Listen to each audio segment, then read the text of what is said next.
se fingir de competente quando não é. Tem dinheiro público sim, e está lá com o número na ponta do lápis para dizer: eu vou definir o tempo máximo de espera, porque tem dinheiro para isso, eu vou fazer isso. Então, isso pode efetivamente ser feito com programas específicos que já existem, inclusive nas normas técnicas, nas normas operacionais.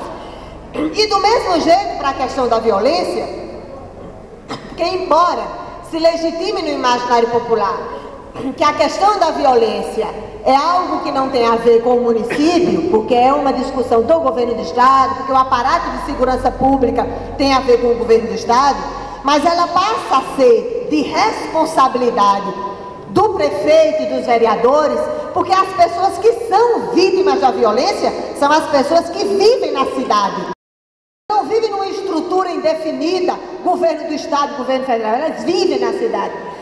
Então, assumir o compromisso de lutar para exigir que o governo federal e os governos estaduais estabeleçam um Fundo Nacional de Segurança Pública, com os percentuais da Receita Líquida Real que deverão ser comprometidos para a viabilização na área de segurança pública. Assumir, enquanto proposta que vai lutar pela PEC 300, porque o salário dos policiais militares e policiais civis e bombeiros e agentes penitenciários são salários de miséria, absolutamente incompatíveis com o tipo de atividade que se faz. Se faz truculência, intolerância, se não tem formação adequada, isso é uma outra luta, mas é uma categoria dos trabalhadores que mais lida diretamente com a vida. É justamente aquele que expõe a vida para o exercício da profissão e aquele que mais rapidamente pode tirar a vida de alguém no exercício profissional.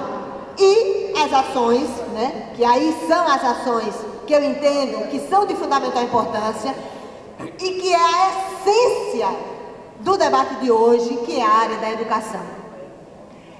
É muito importante